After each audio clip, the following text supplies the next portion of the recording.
Sanguine, competitive ruling, the Smite Pro League. What's up, friends?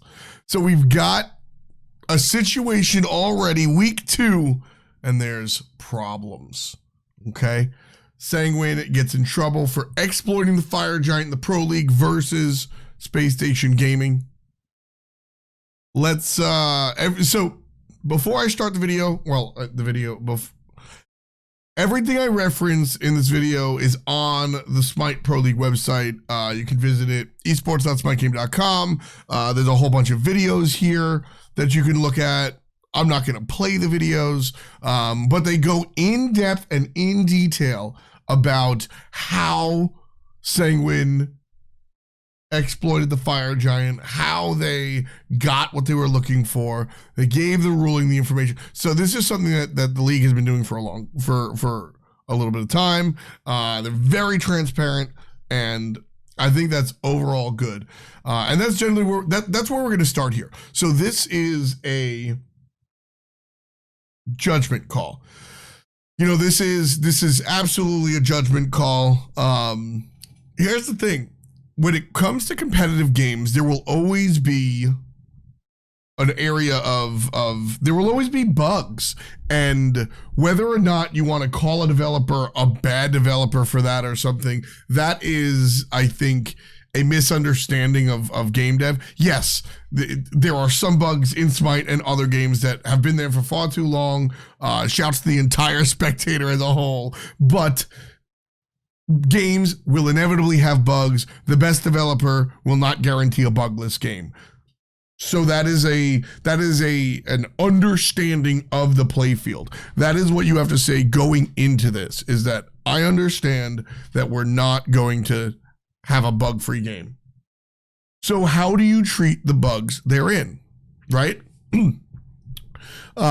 Some games in the past have been, I mean, bugs are a wonderful part of it. We've seen Counter-Strike and Halo players cut reload animations short, right?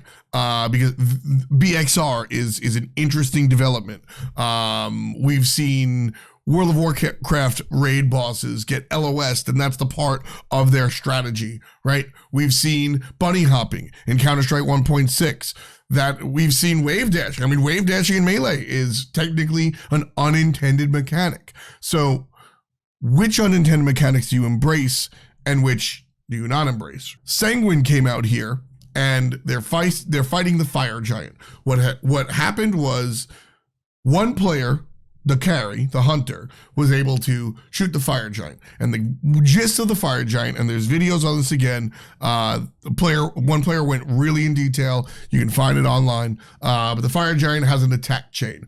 Attack, attack, knockup. Attack, attack, pools, right? And you can reset that and stuff. And then he has one ability where he summons all these meteors and he hits everybody. And that's how it's supposed to prevent you from soloing it, because if there's 5 targets or 1 target, it does the same amount of damage, meteor effect style, so you have to group tank it, theoretically. It's also what applies to Fire Giant debuff, which lowers the amount of damage you do and lowers the efficiency of your lifesteal, right? And so Netroid found a way to tank the Fire Giant. He wasn't completely immune.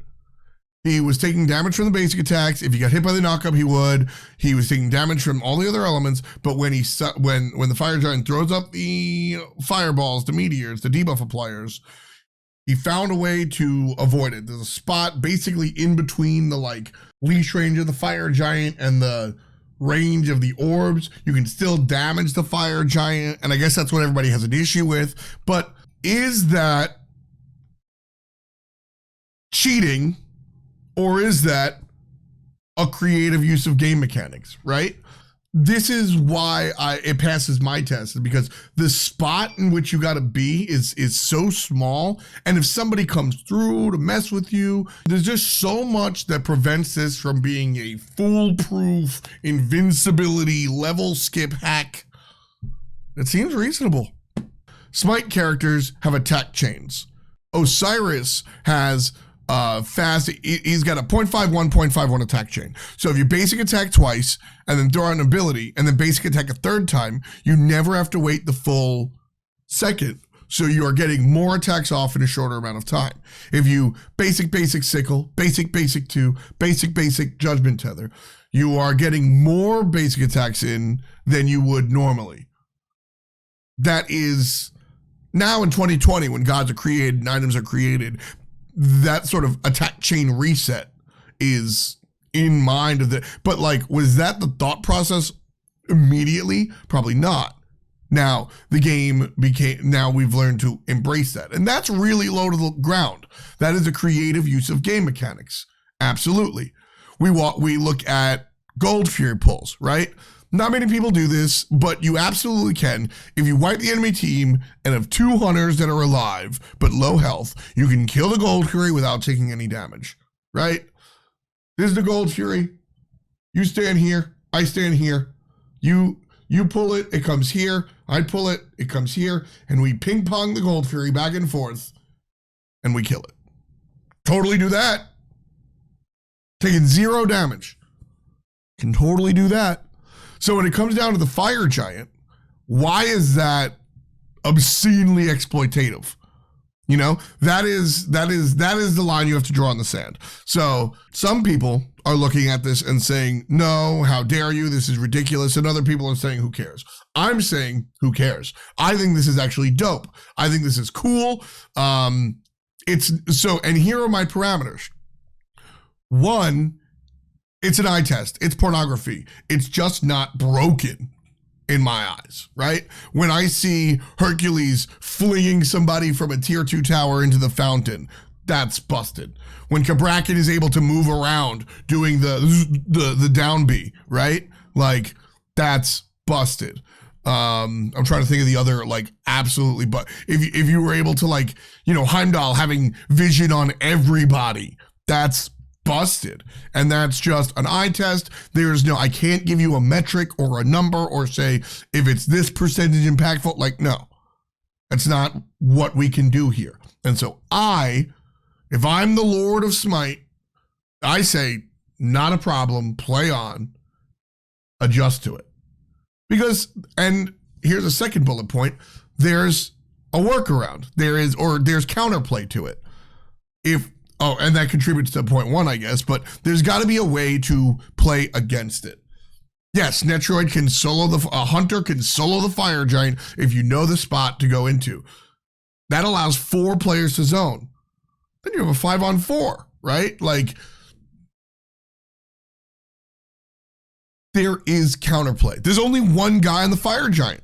So maybe you should have warded and you can teleport to the ward. Maybe you can make a big, like, it's certainly not easy. I'm not sitting here and saying forehead, just hit the guy, duh. But this is the first game. Now, it's not the first game we've seen it in, but it's the first game that somebody's like it happened in SPL. So what happens if you learn how to play against it? Like, God forbid, you know?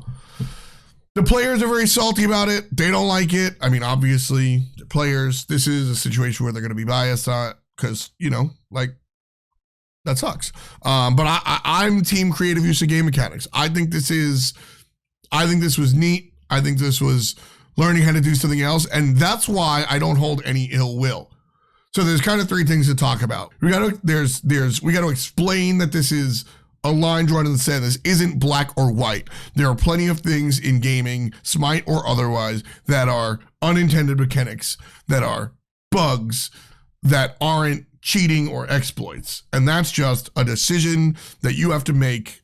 And that is par for the course in gaming. 2, I hold no ill will towards Sanguine because there's a rule in the Pro League that says if you discover a bug, you've got to report it.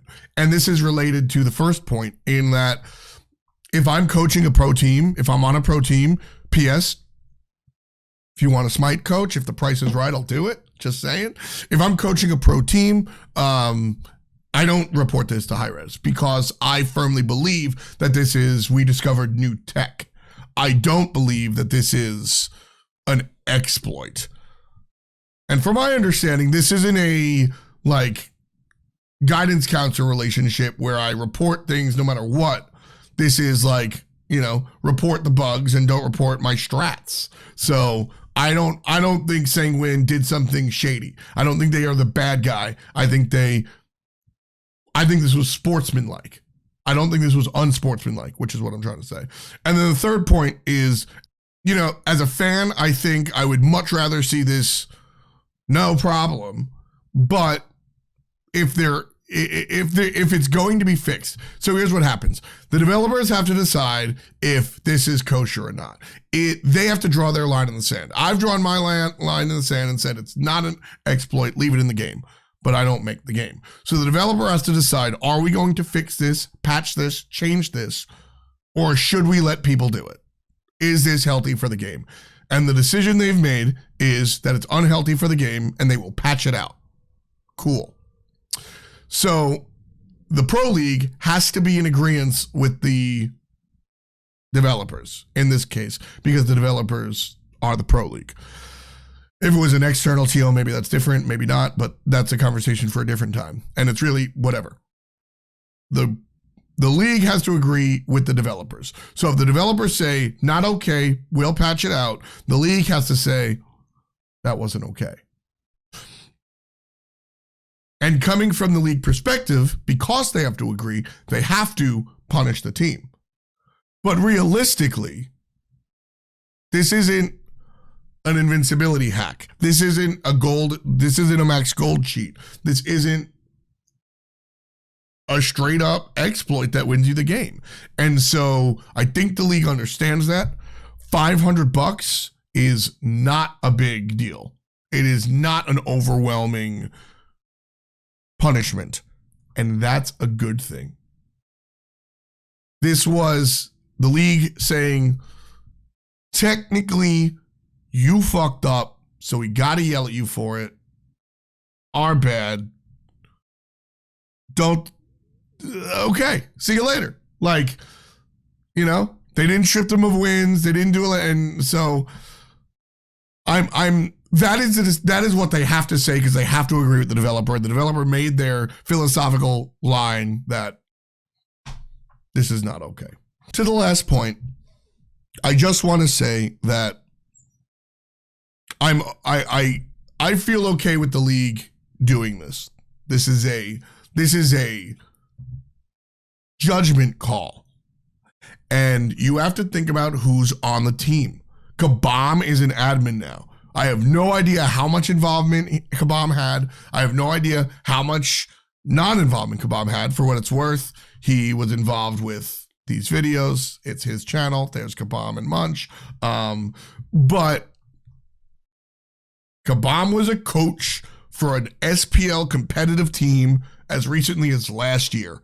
When it comes to judgment calls in the Pro League about league versus team, you have to have faith that Kabam is doing the right thing.